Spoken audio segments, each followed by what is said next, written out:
ఎప్పుడైతే మరియని యోసేపు చేర్చుకున్నాడో ఆ చేర్చుకున్న కొన్ని దినాలకే, అది కొన్ని నెలలకే ప్రజాసంఖ్య రాయవలనని రాజుకు ఒక ఆలోచన. అప్పటి వరకు ఏమీ లేదు. ఇక్కడ రాయబడుతుంది చూడండి.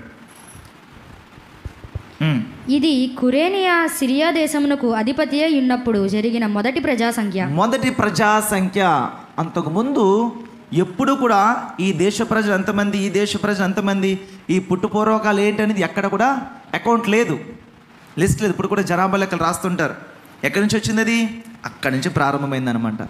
ఈ 2021 జనాభా ఎంత, 22 జనాభా ఎంత, లేకపోతే 23కి జనాభా ఎంత అన్నది లెక్కలు అక్కడి నుంచి ప్రారంభమయ్యాయి.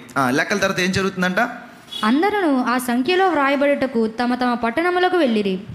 యోసేపు దావీదు గోత్రములోను పుట్టినవాడు గనుక తనకు భార్యగా ప్రదానము చేయబడి గర్భవతి అయి ఉండిన మరియతో కూడా ఆ సంఖ్యలో వ్రాయబడుటకు గలీలేలోని నజరేతు నుండి యూదయలోని బెత్లెహేము అనబడిన దావీదు ఊరికి వెళ్ళెను.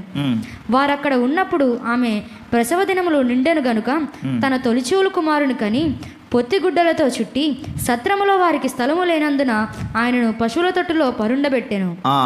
ఆయనని పశువుల తొట్టులో పరుండబెట్టెను. సత్రంలో స్థలం లేదు. మెయిన్ రోడ్లో ఆ మార్కెట్ వెనకాల ఒక సత్రం ఉంటుంది. ఇప్పుడు దాన్ని షాపులు చేశారు. అవన్నీ కూడా ప్రారంభంలో నేను చూసేవాడిని. నేను బాగా చిన్నప్పుడు అటు సైడ్ వెళ్ళినప్పుడు ఇది సత్రం అంటే బట్టలు అవి పరుచుకొని వాళ్ళు బ్యాగులు అవి పెట్టుకునేవారు. అంటే వేరే వేరే ప్రాంతానికి వెళ్ళినప్పుడు ఇక్కడికి వచ్చి అక్కడ రెస్ట్ తీసుకునేవారు. అక్కడ సత్రాలని లాడ్జ్లు అనమాట. ఒకరోజు 2 రోజులు 3 రోజులు ఆ లాడ్జ్లో కూడా వాళ్ళు ఏం చేసేవారంటే డైలీ ఎవరో ఒకరు కూడా భోజనాన్ని ఫ్రీగా ఇచ్చేవారు ఆ సత్రంలో. ఎందుకంటే ప్రయాణంలో ఉన్నారు వారందరూ కూడా. ప్రయాణంలో ఉన్నారని ఈ సత్రాలు ఏం చేసేవారంటే కొంతమంది నాయకులు ఉంటారు, అధికారులు కానీ నాయకులు కానీ లేదా ప్రభుత్వం వారు కానీ, సో ఫ్రీగా వారికి భోజనం, వారికి వసతి ఏర్పాటు చేసేవారు. అలాగా సత్రంలో వారికి స్థలం లేనందున ఎక్కడికి వెళ్ళారంట? పశువుల పాకలోకి వారు వెళ్ళారు. పశువుల పాక వెళ్ళి ఏం చేశారు?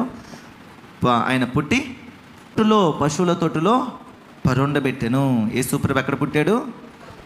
పశువుల పాక. సత్రంలో స్థలం లేదు. స్థలం లేని ఆ సమయంలో ఆ పశువుల పాకలో పెట్టబడి ఆ తొట్టులో ఆయన పశువుల పాకలో జన్మించి తొట్టులో పెట్టబడ్డాడు.